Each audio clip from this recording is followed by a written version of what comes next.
comment, sur notre aspect,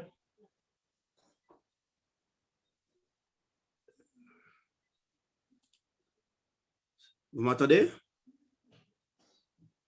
Oui? Oui, tu peux continuer. D'accord, ok. Donc, nous allons parler de Dieu, comme je vous ai dit, nous allons pas parler de Dieu de manière théorique ou pas présenter Dieu de manière protocolaire, mais vraiment faire une expérience avec lui. Car Dieu se révèle à travers une expérience avec lui. Connaître Dieu, c'est faire une expérience avec lui, c'est pas parler de lui, ça sert à rien. On ne peut pas parler de Dieu.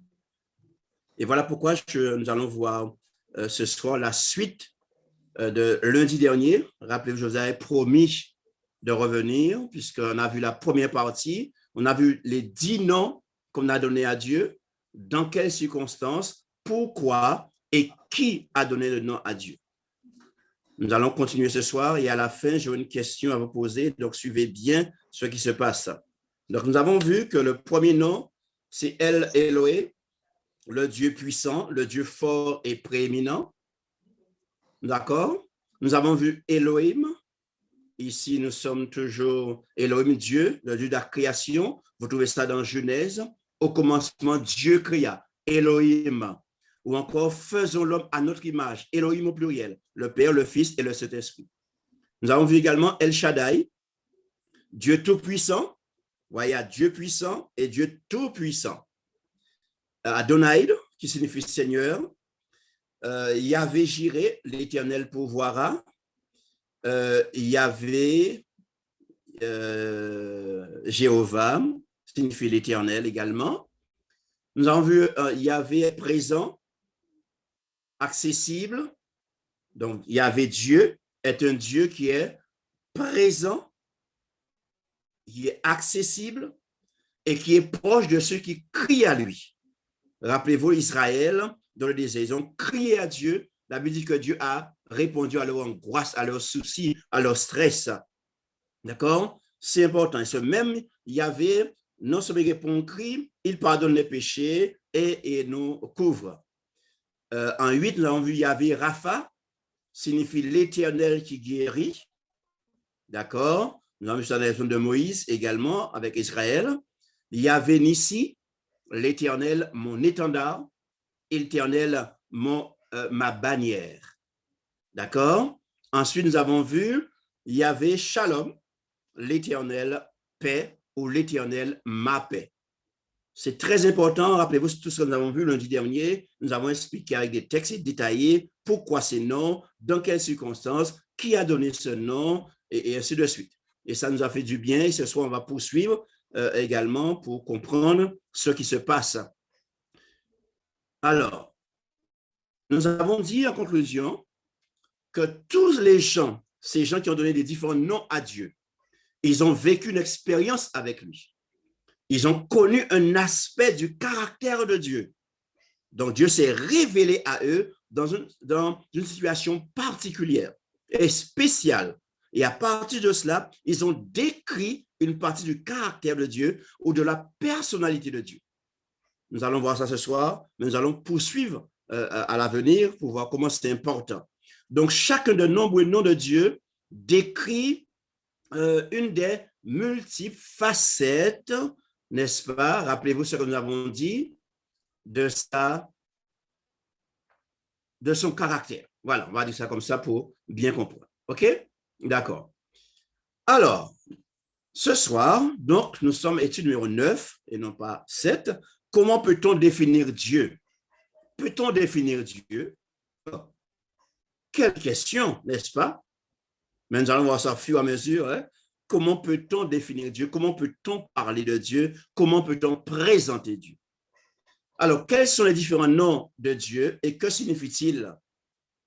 Nous avons vu 10 lundi dernier. Ce soir, nous allons voir 10 noms et je vous invite à réfléchir, analyser, revoir le contexte et à la fin, nous allons donc maintenant passer au moment des questions pour bien comprendre de quoi il est question. OK? D'accord. Donc, nous poursuivons. En numéro 11.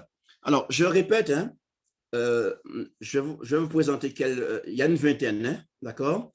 J'aurais pu prendre chaque nom et faire une étude avec vous le lundi.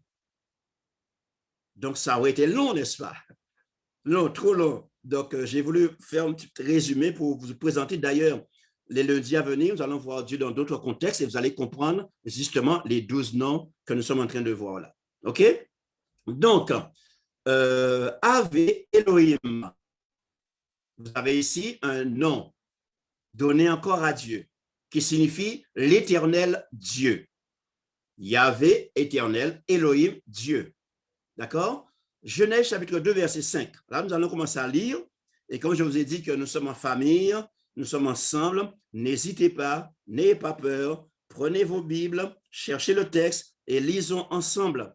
Nous sommes dans une famille, nous sommes un foyer, donc nous nous connaissons et nous sommes heureux d'être ensemble. D'accord? Alors, Genèse 2, verset 5.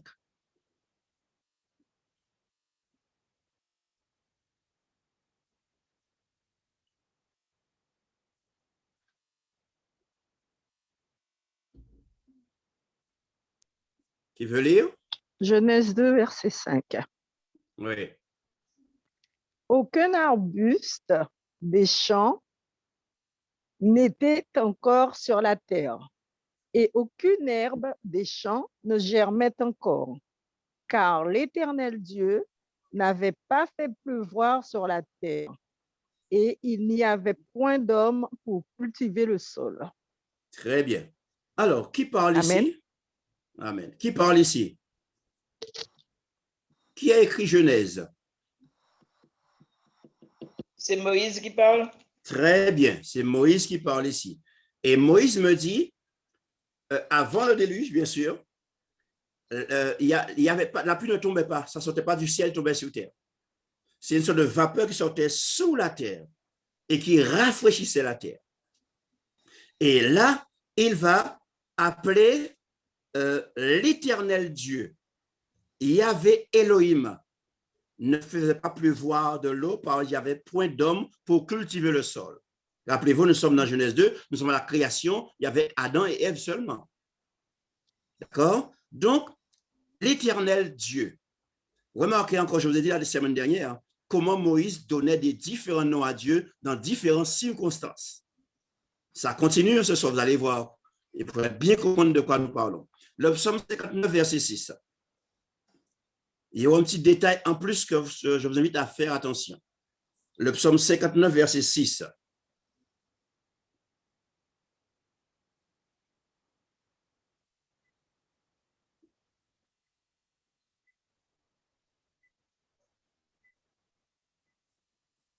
Ils reviennent chaque soir, ils hurlent comme des chiens. Non, ce n'est pas ça. Psaume 59, verset 6. Alors, puis toi, c'est verset 5 ou 6 alors. Toi, éternel. Non, je dis à 7.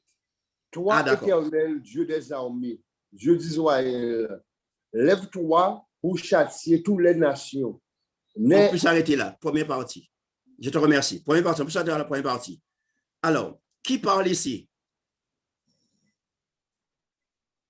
Qui parle David. ici, mes amis? David, très bien. David, ici, il est donc, sa maison est entourée, cernée par des hommes que Saül a envoyés pour le tuer. Le contexte. C'est important, le contexte, il faut bien se situer. Rappelez-vous, le contexte est toujours important. Et à ce moment-là, qu'est-ce qu'il fait? Il dit Yahvé Elohim, l'éternel Dieu, mais il rajoute quelque chose. Dieu des armées. Alléluia. Des armées. Ici, vous voyez, l'éternel Dieu, il aurait pu dire l'éternel Dieu, mais il est dans un contexte où Saül envoie des hommes entourer sa maison, des soldats pour le tuer. Alors, il rajoute Elohim, Yahvé Elohim, éternel Dieu, mais il rajoute des armées. Oh oh. Oui, un petit peu, les détails, c'est important dans la Bible, mes amis. Je vous dis, quand on étudie, c'est formidable cela. Et donc, ici, vous avez donc une combinaison de Yahvé et d'Elohim, l'Éternel, le Seigneur des Seigneurs, Dieu des armées. David me dit ici, je n'ai pas peur, car l'Éternel est l'Éternel des armées. Je n'ai pas peur de l'armée de Saül. Vous voyez le petit détail qui est important? Très important, mes amis. Ça, c'est formidable, ça. Donc, Je disais donc combinaison Elohim, Yahvé. On aurait pu garder un, mais les circonstances font que non. Il est deux. OK. Deuxièmement, ou alors 12e nom, Yahvé M. Kadesh. Yahvé M. Kadesh. Ça veut dire quoi, Yahvé M. Kadesh? Lisons Lévitique 20, 7 et 8. Lévitique 20, 7 et 8. Nous sommes dans le livre de Lévitique, donc l'Ancien Testament. Et qu'est-ce qu'il est dit? Lévitique 27 et 8. Vous vous sanctifierez et vous serez saints, car je suis l'Éternel, votre Dieu. OK. Vous observerez mes lois et vous les mettez en pratique. Je suis l'Éternel qui vous sanctifie. Yes. Yahvé M. Kadesh. Je suis l'Éternel qui vous sanctifie. Voilà, ou qui vous considère comme saint. Yahvé M. Kadesh. Donc ici, Dieu exprime clairement que lui seul et non la loi peut purifier, sanctifier son peuple. Et Moïse rappelle au peuple, n'oubliez pas que Dieu est Yahvé M. Kadesh, celui qui sanctifie ou celui qui vous considère comme sanctifié. Et si vous lisez le contexte de Lévitique, vous connaissez un petit peu comment ça se passe dans le contexte du sanctuaire, dans le contexte de consécration, dans le contexte de péché. Et donc, voilà ce que Moïse donc, va dire au peuple, va rappeler au peuple dans ces circonstances. Ouais, remarquez bien ce qui passe ici, hein? Les contextes de Lévitique, purification des animaux, animaux, c'est animaux, tout cela. Dans le contexte, on parle de sainteté. Et Moïse change de nom. Yahvé M. Kadesh, le Dieu qui sanctifie ou qui vous considère comme saint. Remarquez bien, mes amis, comment les choses évoluent. Hein? Le contexte, comment c'est utilisé, comment c'est fait. Mais c'est encore plus merveilleux, vous allez voir tout ça tout à l'heure. En 13, Yahvé Sidkenu, l'Éternel notre justice. Voyez encore, le contexte va changer. Lisons, Jérémie 33, 16. Jérémie 33, 16. Oui, c'est ça. Il y a quelque chose de magnifique que vous allez voir ici. Notez, suivez ce qui va être dit là. Jérémie 33, 16. En ces jours-là, Juda sera sauvé. Jérusalem aura la sécurité dans sa demeure. Et voici comme on l'appellera l'Éternel notre justice. OK. Yahvé Sidkenu, l'Éternel notre justice. Notez ici, le texte me dit, c'est Dieu seul qui justifie. Mais pourquoi changer le nom de Dieu? Pourquoi changer le nom de Dieu dans un contexte particulier? Quel est le message central qui me fait sortir? Vous voyez ça, mes amis? Pourquoi Dieu évolue? On a l'impression que Dieu évolue, ou on fait évoluer Dieu, ou on fait parler Dieu, ou on présente Dieu autrement, mais le contexte vraiment nous aide à bien réfléchir ce qui est dit, et à quel moment c'est dit, et pourquoi c'est dit. Moi, je pense que oui. Dieu est, on va dire, entre guillemets, Dieu est l'homme de la situation et à chaque circonstance, à chaque situation, il y a un nom qui lui est attribué. Voilà. Et c'est important. Donc, vous voyez, voilà pourquoi je parlais de Dieu. On ne peut pas parler ou expliquer Dieu, mais on expérimente Dieu. Et lorsqu'on expérimente Dieu, on parle de Dieu. Mais on parle d'après ce qu'on a expérimenté de Dieu. On a touché du doigt. On ne parle pas en l'air. Et là, dans ce contexte, c'est bien. Mais vous allez voir ici, Jérémie, dans le contexte, il est enfermé dans la prison, dans la cour de la prison. Et il est en train de dire, dans cette situation, que l'Éternel est notre justice. Amen. Mais le contexte est encore plus important, verset 15. Qui veut lire? Verset 15 va nous donner un élément de réponse.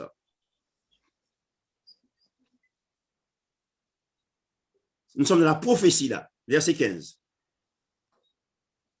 En ces jours et en ce temps-là, Yes. je ferai éclore à David un germe de justice. OK. Il pratiquera la justice et l'équité dans le pays. Merci beaucoup. Je ferai éclore à David un germe de justice. De quoi nous parlons ici, là? Nous sommes dans la prophétie. C'est qui je ferai éclore à David un germe? Le mot germe, ça veut dire descendant, hein? Prospérité. De qui on parle là? On parle de Jésus. Alléluia. Alléluia. Et rappelez-vous que la Bible dit que Jésus-Christ est notre juste Justice. Alléluia. Voyez le message qu'il y a en parlant de Yahvé Sebdekou, que nous, pardon, c'est vraiment quelque chose qui attire l'attention. C'est Dieu seul qui justifie l'homme. Et dans tout le Nouveau Testament, on ne va pas retrouver Yahvé parce que nous sommes en hébreu, mais on va trouver le contexte réellement, Dieu seul justifie, notamment les écrits de Paul dans Romains et dans Actes des Apôtres. On retrouve cette idée est prononcée réellement de manière claire. Jésus-Christ est notre justice et grâce à Jésus, Dieu nous fait justice et Dieu nous a justifiés. Amen. Alléluia. Ça, c'est quelque chose de merveilleux, mes amis, je vous dis. 14e, Yahvé Roi. Alors, vous allez vous retrouver là. Yahvé Roi. Nous connaissons ça depuis petit à l'église. On le récite tout le temps, par cœur même. Somme 23. Alléluia, Somme 23. L'Éternel est mon berger. Alléluia. Yahvé l'Éternel, oui, berger. L'Éternel donc est mon berger. Vous connaissez bien. L'Éternel est mon berger, je ne manquerai de Rien. rien. Alors maintenant, je vous invite à réfléchir.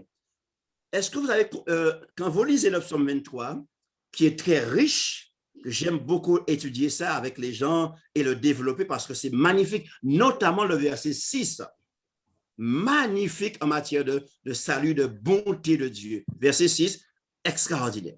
Donc, est-ce que vous avez déjà réfléchi dans quel contexte Psaume 23 a été écrit?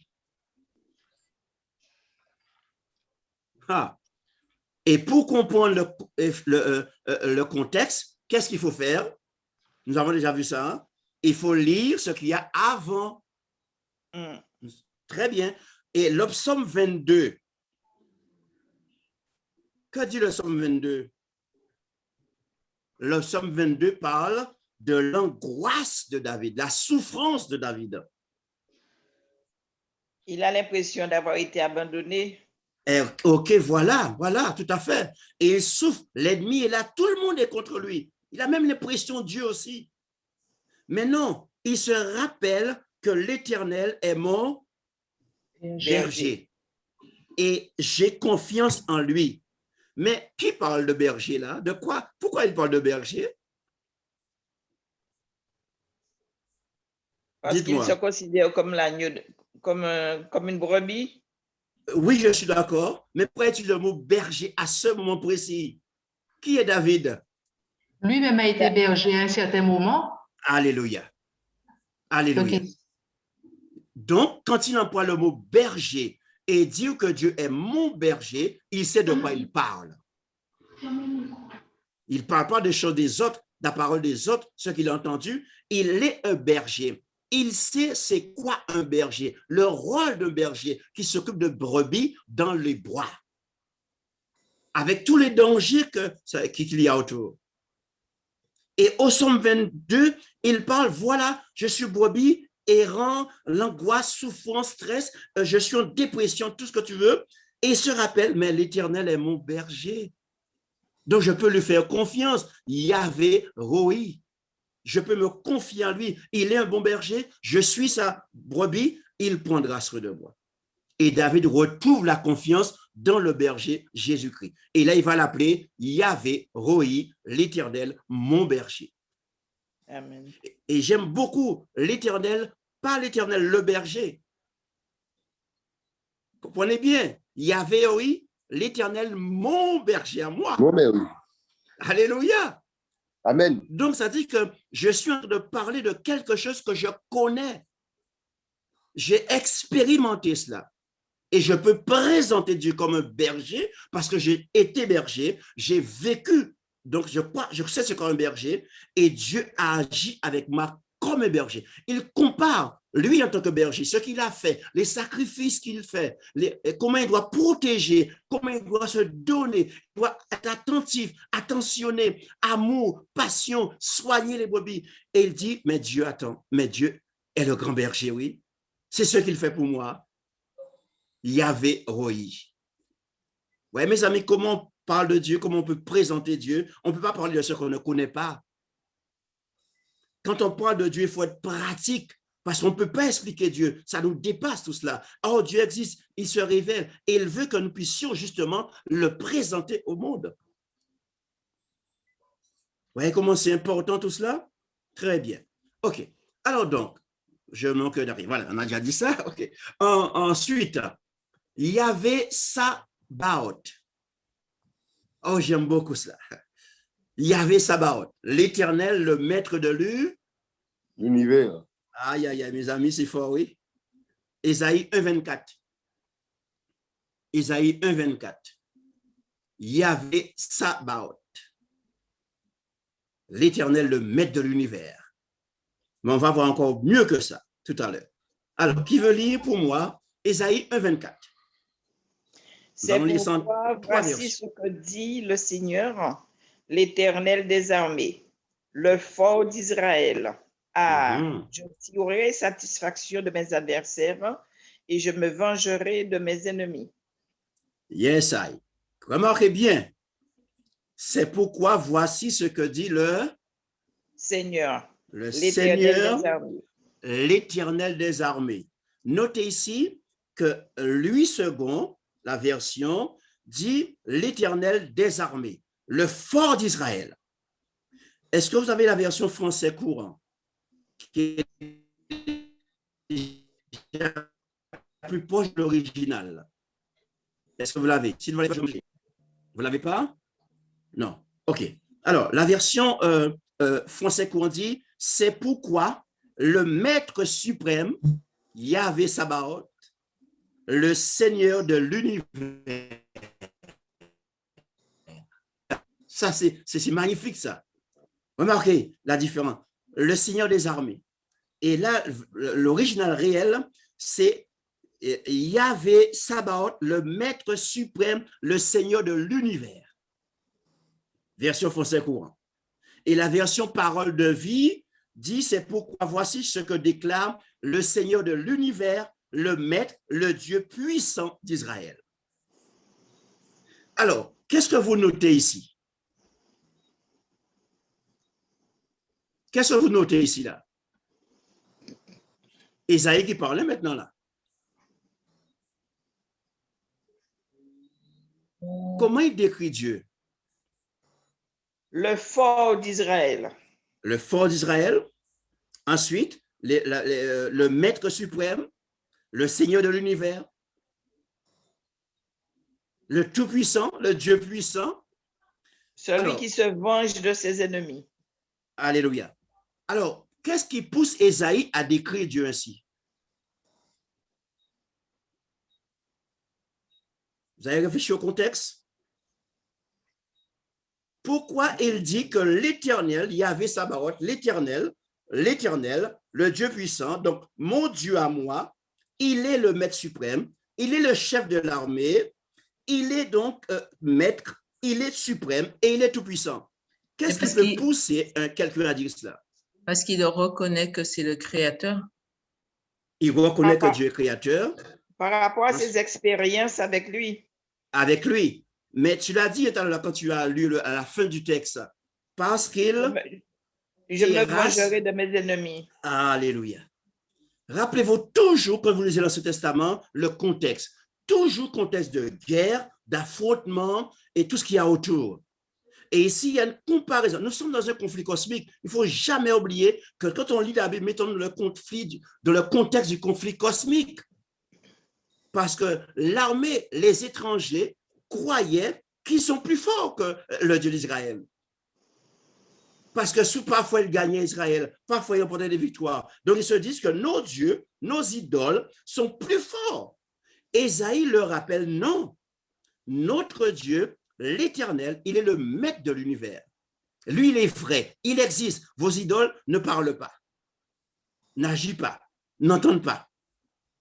Et il rappelle que Dieu est le maître de l'univers, le suprême. Donc, il met Dieu réellement à sa hauteur. Alors, la question, c'est, nous, maintenant, ça c'est Ésaïe, comment nous voyons Dieu, nous? Est-ce que nous le voyons comme un maître suprême, comme le Tout-Puissant, le Seigneur de l'univers? Ah. Comment nous voyons Dieu? Et si nous voyons Dieu comme le maître de l'univers, je ne peux pas étudier avec vous Ésaïe, ce n'est pas l'objectif, mais le contexte, il faut tenir compte. Si je vois Dieu comme le maître suprême, le Seigneur de l'univers, le Tout-Puissant, alors qu'est-ce qui peut me faire peur? L'armée de l'ennemi? Le Dieu de l'ennemi peut me faire peur? Non. Non, pas possible. Mon Dieu est au-dessus de tout cela. Il peut terrasser l'ennemi et il a déjà fait ses preuves depuis avec Israël en Égypte. Amen. Alléluia. Voilà qui est Dieu pour moi, dit Ésaïe. Parce que j'ai expérimenté. Et rappelez-vous, Ésaïe, lorsqu'il parle de les séraphins, il va décrire après une rencontre spéciale avec Dieu. Alléluia. Alors, le psaume 46, verset 8, qui veut lire? Le psaume 46, verset 8. L'Éternel des armées est avec nous. Le Dieu de Jacob est pour nous une haute retraite. Alléluia. Amen. J'aime beaucoup le psaume 86, hein, je vous dis 46, pardon. Vraiment, j'aime beaucoup. Et on peut faire une étude autour de cela parce que c'est magnifique, le psaume 46. Et notez bien, l'Éternel des armées est avec nous. Remarquez, nous sommes dans quel contexte ici alors, dans ce cas? Guerre. La Guerre. protection de... Ah, ok, guerre. Ouais, il faut tenir compte, mes amis, je dis que la Bible est tellement intéressante et formidable. L'Éternel des armées est avec nous parce que David est dans un contexte de guerre. C'est quoi le contexte? Ici, nous sommes dans nombre, la révolte de Corée. Quand les hommes de Corée, 250 hommes sont venus parce qu'ils veulent renverser Moïse, parce qu'ils veulent détruire Moïse. Moïse va employer le mot Yahvé Sabaoth, le maître de l'univers, l'Éternel des armées est avec nous. On n'a pas peur de vous, Koweït. Alléluia. Vous voyez encore le contexte? Vous voyez comment, par mon expérience, je n'ai pas peur de toi. Je n'ai pas peur de vous. Vous pouvez être à 250, à 1000, je n'ai pas peur de vous. L'Éternel est le maître de l'univers et je suis sa brebis. Et vous savez, quand on parle de l'Éternel des armées, les armées de Dieu, parfois ce sont des anges, Daniel, Apocalypse, et parfois ce sont également des hommes, l'armée de Dieu réelle, physique. Le Dieu de Jacob. Rappelez-vous, voilà, rappelez-vous la Syrie qui voulait détruire le peuple de Dieu. En une nuit, Dieu a envoyé un ange, à part 10, un ange. Et un ange a terrassé en une nuit l'armée d'Assyrie. Lendemain, il dit, pour l'armée, pour mon encore. Il y avait le maître de l'univers, le Dieu de l'univers. Voilà comment Moïse va décrire Dieu, parce que Moïse est en train de vivre quelque chose de spécial. Et il rajoute bien, l'Éternel des armées est avec nous. Quelle certitude! Il a l'assurance de la protection de Dieu. Alléluia, alléluia. Et ça, mes amis, c'est quelque chose de formidable. Encore un autre, on a déjà dit, encore un autre ici, il y avait Shama. Il y avait Shama. L'Éternel est ici. Ouais, il y avait bien souvent, hein, parce que dans l'Ancien Testament, on appelait Dieu beaucoup l'Éternel. Vous allez trouver l'Éternel plus de fois que le mot Dieu même dans la Bible.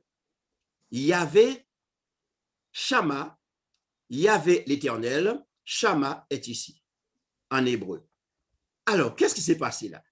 Encore un autre contexte de quelque chose de formidable et qui est puissant et important. Ézéchiel 48-35. Qui veut lire? Ézéchiel 48-35.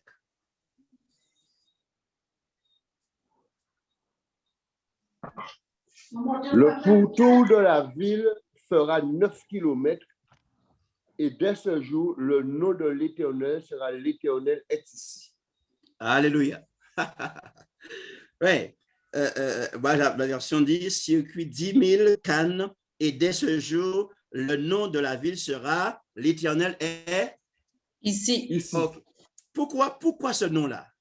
Yahvé Shama, l'Éternel est ici. Qu'est-ce qui s'est passé pour dire que l'Éternel est ici? Dites-moi. Qu'est-ce qui s'est passé? Je vous donne un indice au tableau.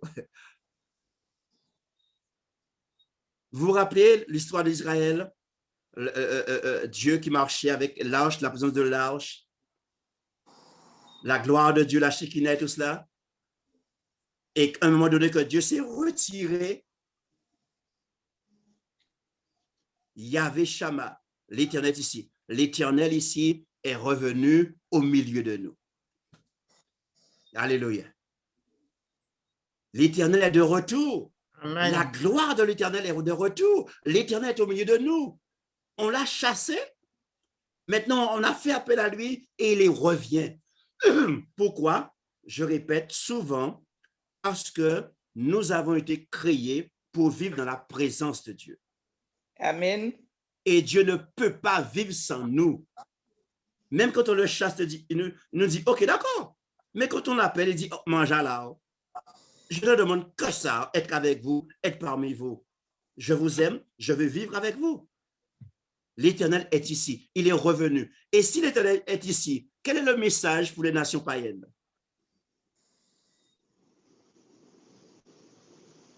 Dites-moi. Si l'Éternel est ici, tout le monde doit aller vers lui. D'accord, mais quel Nous sommes pas message que seuls. j'envoie aux Nous ne nations sommes- païennes, aux alentours? Nous ne sommes pas seuls. Nous ne sommes plus seuls. Nous ne sommes plus seuls. Ah N'ayez pas oui. peur. Ah, maintenant nous sommes Ne plus craignez seuls. rien, je suis là. Alléluia. Notre Dieu est revenu habiter parmi nous. Sa gloire est avec nous. Maintenant, on n'a plus peur de quoi que ce soit. Alléluia. Amen, amen. Message, vous voyez, encore un message d'évangélisation qu'Ézéchiel me dit par le mot Yahvé Shama que nous envoyons aux nations aux alentours, qui nous avaient à un moment donné assujettis et qui croyaient qu'on était perdus, que Dieu nous a abandonnés, c'est fini pour nous. Non, Dieu ne nous abandonne pas. Message d'évangélisation. Vous voyez, ça c'est, je vous dis que les différents noms de Dieu, c'est vraiment quelque chose de magnifique, mes amis. Hein. On continue. Et, Dieu ne peut pas nous abandonner parce que lui-même nous a dit, je serai avec vous tous les jours jusqu'à la fin du monde. Il ne peut pas nous Alléluia. abandonner. Tout à fait. Parce que nous avons aussi une mission. Très bien. Alors, El Elyon. Alors là, je vais me concentrer là-dessus car c'est très intéressant celui-là également et celui qu'on va voir ensuite. El Elyon, Dieu très haut. El signifie Dieu. Nous savons tout cela, d'accord déjà. Hein? El Dieu, Elyon très haut. Lisons Deutéronome 26, 19. Deutéronome 26, 19. Lisons ça. Afin qu'il te donne sur toutes les nations qu'il a créées la supériorité en gloire, en renom et en magnificence, et afin que tu sois un peuple saint pour l'Éternel, ton Dieu, comme il te l'a dit. Amen. Alléluia. Comme il te l'a dit. Et j'aime ça. Hein? Mais je vous donne la version Nouveau Bible second, révisée. Afin qu'il te place, et ça c'est là, c'est l'original, c'est très proche de l'original, la version second révisée, il te dit, afin qu'il te place très haut, en honneur. Honneur. Rappelez-vous, nous sommes là, la gloire de l'Éternel. Nous faisons la gloire de Dieu. Il te place très haut en honneur, en renom, s'il vous plaît, et en splendeur au-dessus de toutes les nations qu'il a créées et que tu sois un peuple saint pour le Seigneur, ton Dieu. Amen, amen. J'ai une version qui dit qu'il te donne la supériorité en gloire. Alléluia. Amen, amen. Donc, ça, c'est magnifique. El Elyon, le Dieu très haut. Et quand quand tu dis que Dieu est très haut, quand tu acceptes que Dieu est le très haut, alors ce Dieu-là, il t'élève à lui. Amen, amen. Plus tu élèves Dieu, plus Dieu t'élève à lui. Amen. Et voilà pourquoi Jésus avait dit, hein, quand le Fils de l'homme viendra, il nous attirera au Père. Il nous élève au Père. C'est pour ça qu'il est venu. Voilà très haut en honneur, la gloire de Dieu, au-dessus de toutes les nations, car tu appartiens à Dieu, le maître de l'univers. Si tu lui appartiens, tu dois être aussi au-dessus, en toute humilité, sagesse et amour, bien sûr. Hein? Et ça, c'est quelque chose de magnifique également, mes amis. D'accord? El Elyon. Donc, ce mot est dérivé également du mot hébraïque qui signifie monter ou gravir. Vous avez cette idée quand Lucifer voulait être au-dessus de la montagne de Dieu. Yes, voilà. Au-dessus de El Elyon, l'élévation, le règne. Et voilà pourquoi quand vous lisez Apocalypse, c'est ce que vous trouvez également en grec. Vous trouvez que le Dieu va élever son peuple, sa nation, au-dessus des autres nations, et on va lui donner gloire. Alléluia. Alléluia. Non, c'est magnifique, mes amis. El Elyon signifie, je disais, donc monter ou gravir. Et Lucifer, lui, voulait monter lui-même.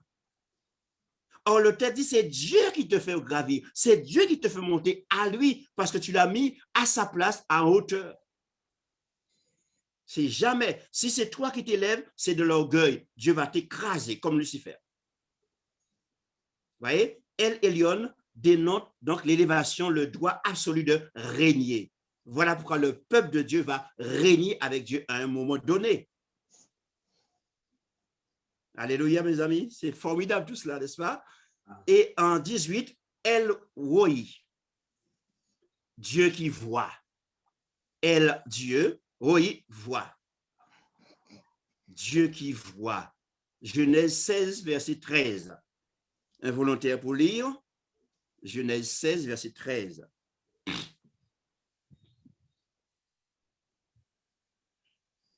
Et là, je vous invite à vous concentrer car c'est important, cette partie-là, mes amis.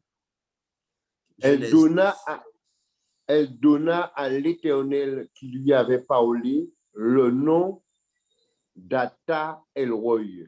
Yes. Car elle dit, ai-je vu ici la trace de celui qui me voit? OK. Alors, j'ai une autre version. Oui, vas-y, justement.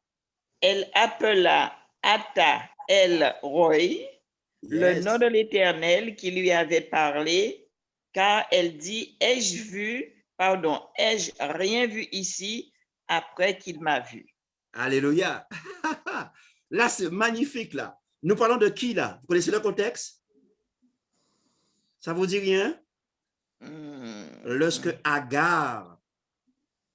Ah, ouais. C'est qui Agar? Agar qui avait eu l'enfant avec... yes. Lorsque Agar avait été chassée, vous vous rappelez de ça? Ouais, du foyer. Yes, d'accord. Et elle dit, ce nom donné à Dieu par Agar, elle était dans le désert, rappelez-vous, seule et désespérée. Oui, avec l'enfant. Très bien. Et pour elle, c'est fini. Il n'y a plus rien. C'est la mort totale. Même Dieu ne peut rien faire pour moi. D'ailleurs, j'ai fait quelque chose de mal, alors voilà. Non, pas du tout. Et qu'est-ce qui va se passer, mes amis?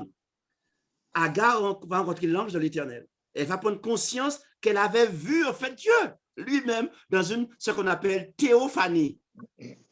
Vous avez théophanie, vous avez ce mot souvent dans Daniel ou Abraham. J'ai mis pour vous ici, théo, c'est Dieu. D'accord? Et phainen, faire paraître, rendre visible. Lorsqu'on parle de vision, c'est de ça qu'on parle. Donc, elle a compris qu'El Roi l'avait vu dans la détresse et témoigné qu'il est un Dieu vivant et qu'il voit tout. Alléluia. Et que Dieu va s'occuper d'elle. Vous voyez, mes amis, comme quel nom Agar donne à Dieu dans une situation particulière, une expérience spéciale qu'elle vit avec Dieu. Et elles se sont rejetées, le contexte on connaît un petit peu, Et voilà ce Dieu qui se révèle à elle. Dieu est le Dieu de la révélation. Il veut se révéler à nous, mes amis, pour que nous puissions le connaître, le comprendre. Parce que Agar pouvait avoir une mauvaise notion de Dieu par rapport à ce qu'elle a vécu. Non, Dieu connaît qu'elle est de la confusion. Dieu va régler ça. Dieu va l'aider à avoir une image différente. Ça, c'est magnifique, mes amis, n'est-ce pas? Non, c'est magnifique, je vous dis, franchement. 19, El Olam. El Olam signifie Dieu d'éternité. Vous avez toujours le El, Dieu d'éternité. Nous lisons le psaume 90, verset 2. Le psaume 90, verset 2.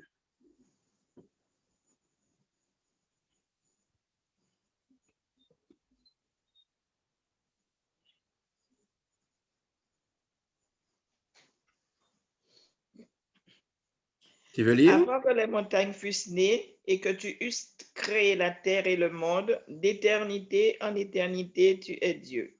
Alléluia. Ça veut dire quoi, ça? Dieu n'a pas D'éternité d'âge. en éternité, tu es Dieu. Quand on dit ça, qu'est-ce qu'on a dit là? Dieu n'a pas d'âge. Alléluia. Ensuite. Je vais vous aider. C'est infini. Dites-moi, il est infini. Très bien. Quoi encore? Il est Il est- unique. Il est unique. Très bien.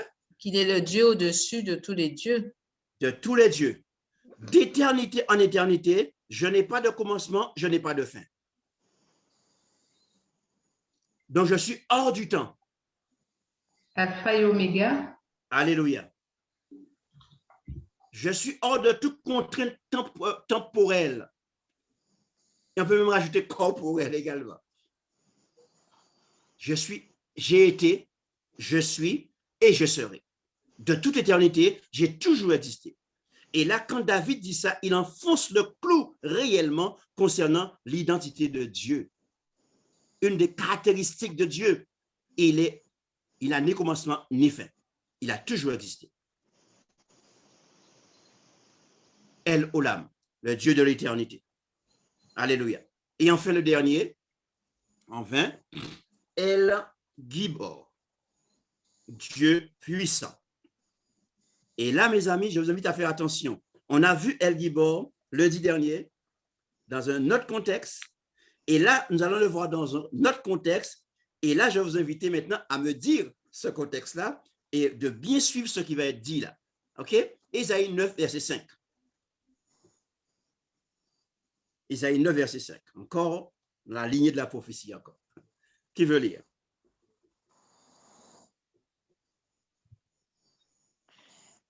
Car un enfant nous est né, un fils nous est donné, et la domination reposera sur son épaule.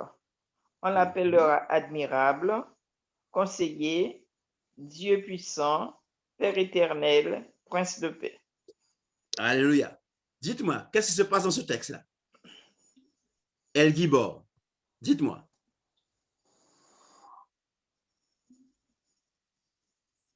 Le texte le dit, hein, vous avez lu déjà, c'est dans le texte la réponse.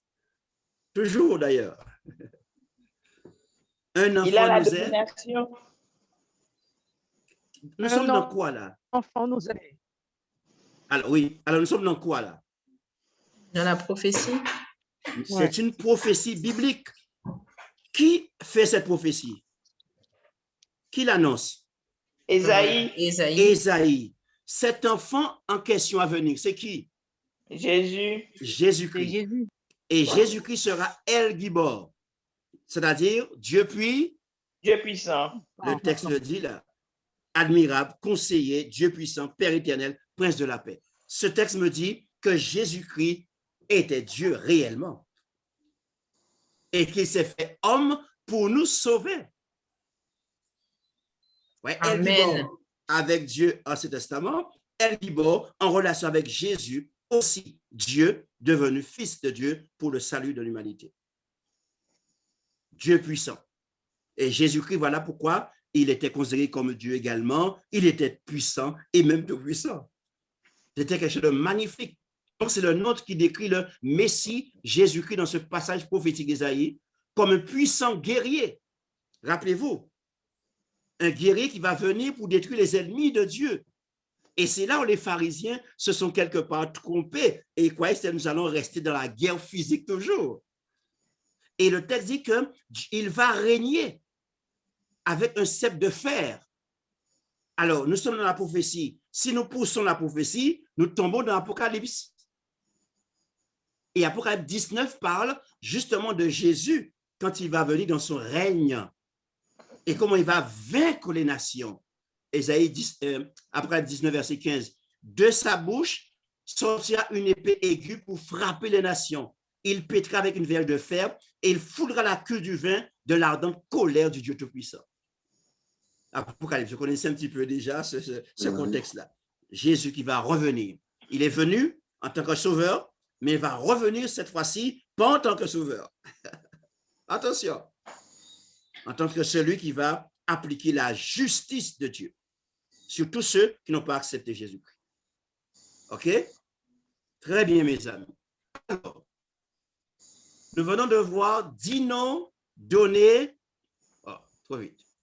10 noms donnés donc pour décrire Dieu. Voilà. Alors, dommage, j'ai mis. Pourquoi autant de noms ont été donnés à Dieu? Alors, réfléchissons. Donnez-moi les réponses, s'il vous plaît. Pourquoi autant de noms ont été donnés à Dieu? On a vu 20, hein? On s'est arrêté à 20, on va arrêter à 20 d'ailleurs. Parce qu'à chaque fois, il avait une spécificité. Très bien. Ensuite?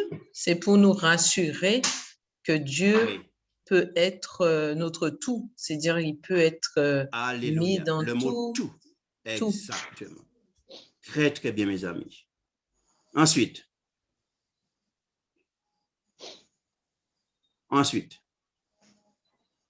j'ai mis une réponse en bas pour vous. Parce qu'il est Dieu. Donc, il est infini, indescriptible, insondable. On ne peut pas lui donner un nom.